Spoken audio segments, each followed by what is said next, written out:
Good morning बच्चे। आज हम लोग फिर उपस्थित हुए हैं हिंदी व्याकरण लेकर। पिछले वीडियो में मैंने आप लोगों को वर्णों के संबंध में बताया था, वर्ण के स्वर वर्ण के संबंध में। ठीक है, आज हम लोग स्वर वर्ण के दूसरे अध्याय के संबंध में जानेंगे। स्वर वर्ण हम लोग कहते किसे हैं, इसके संबंध में हम लोग जान चुके थे। ठीक है, अब हम लोग स्वर वर्ण के अगले अध्याय में प्रवेश करेंगे। तो व्यवहार की दृष्टि से स्वर वर्ण दो प्रकार के होते हैं। व्यवहार की दृष्टि से स्वर वर्ण कितने प्रकार के होते हैं? दो प्रकार के होते हैं। पहला होता है मूल स्वर। पहला क्या होता है? मूल स्वर। मूल स्वर की परिभाषा है बच्चों कि जिन वर्णों का प्रयोग किसी शब्द के पहले, बीच में या अंत में किया जाता है उसे मूल स्वर कहते हैं। मूल स्वर किसे कहते हैं? जिन वर्णों का प्रयोग किसी शब्द के पहले, बीच में या अंत में किया जाता है उसे मूल स्वर कहते हैं। जैसे ओ, आ, ई, उ, री, ए, ओ और औ। इनकी संख्या 11 होती है। ठीक है, ये है मूल स्वर। इसका उदाहरण आप लोग देखेंगे, जैसे अमर, तो शब्द के पहले लगा है अमर, इसको मूल स्वर कहेंगे। ठीक है, जैसे आज, आज मूल स्वर है ऊन, ईश्वर, आइए इत्यादि। आइए में देख रहे हैं तीन वर्ण लगा हुआ है, जो क्या है शब्द के पहले भी, और ई बीच में और ए अंत में, तीनों। ये बहुत अच्छा उदाहरण है। ठीक है, इसे हम लोग मूल स्वर कहते हैं। ठीक है, मूल स्वरों की संख्या 11 होती है। और दूसरा है आप लोगों का मात्रिक स्वर। मात्रिक स्वर का परिभाषा यानी मात्रा वाले स्वर है ना जी। मात्रा वाले स्वर जिन वर्णों का प्रयोग व्यंजन वर्णों के साथ होता है उसे मात्रिक स्वर या मात्रा वाले स्वर कहते हैं। ठीक है, जैसे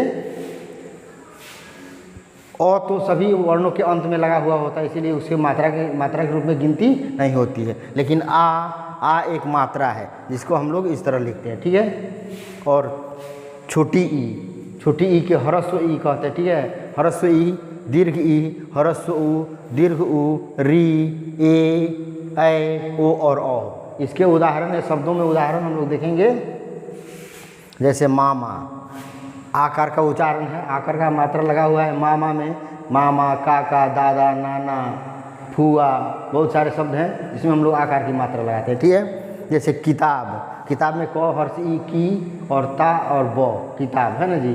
किताब का उच्चारण हम लोग किताब, यानी क का उच्चारण हम लोग हर्ष एक मात्रा का समय लगाते हैं, उसे हम लोग किताब कहेंगे। ठीक है, जैसे बीच, 2 मात्रा का समय लगता है। मैंने बताया पिछले वीडियो में आप लोगों की 2 मात्रा का समय लगता है, उसे दीर्घ स्वर कहते हैं। तो इसमें दीर्घ ई लगा हुआ है, इसलिए इसे हम लोग पढ़ेंगे बीच नहीं, बीच।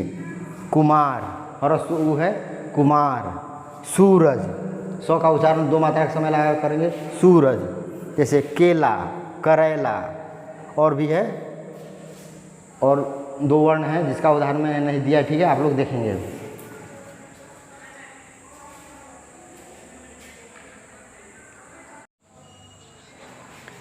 अब बच्चे आप लोग जान रहे होंगे, या मन में आप लोगों को जिज्ञासा उठ रही होगी कि सर अंग और अह को क्यों नहीं बता रहे हैं। तो अंग और अह भी आप लोग समझ लीजिए कि अंग और अह को आयोगवाह कहते हैं।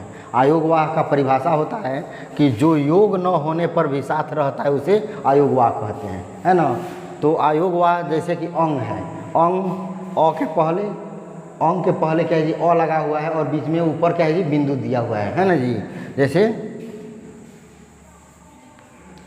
अंग, और पढ़ते हम लोग अंग, यानी अ स्वर वर्ण है और न व्यंजन वर्ण है। ठीक है, तो यह न स्वर वर्ण है न ही व्यंजन वर्ण है। यह स्वर वर्ण के पास जाता है और कहता है कि मैं स्वर वर्ण हूँ, मुझे अपने में मिला लीजिए। तो स्वर वर्ण कहते हैं कि नहीं, तुम्हारे क्या है जी, ऊपर तो व्यंजन वर्ण लगा हुआ है, इसीलिए तुम स्वर वर्ण नहीं हो, तुम व्यंजन वर्ण हो। तो व्यंजन वर्ण के पास जाता है तो कहता है कि नहीं, तुम्हारे पहले तो स्वर वर्ण लगा हुआ है, लेकिन फिर भी क्या है, हम लोग इसे पढ़ते हैं। इसीलिए योग न होने पर जो साथ रहता है उसे आयोगवाह कहते हैं। ठीक है, तो यह न ही स्वर वर्ण है न ही व्यंजन वर्ण है। और जैसे अह भी क्या है जी, अह के पहले क्या है जी, अ लगा हुआ है, और उसके बाद में ह का उच्चारण ह का उच्चारण करते हैं ना। तो इस तरह क्या है जी, अंग और अ आयोगवाह है। ठीक है, दोनों आयोगवाह है, जो योग न होने पर साथ रहता है उसे आयोगवाह कहते हैं। ठीक है, तो इसके बाद आप लोगों को आज हम लोग स्वर वर्णों के संबंध में पढ़े हैं। ठीक है, स्वर वर्णों के संबंध में, और हम लोग आगे के वीडियो में फिर वर्णों के संबंध में ही जानेंगे, व्यंजन वर्णों के संबंध में, व्यंजन वर्णों के प्रकार और उनके क्या है जी उच्चारण स्थान के संबंध में हम लोग जानेंगे। ठीक है, तो आज के वीडियो में इतना ही, फिर अगले वीडियो में आप लोगों से मुलाकात होगी।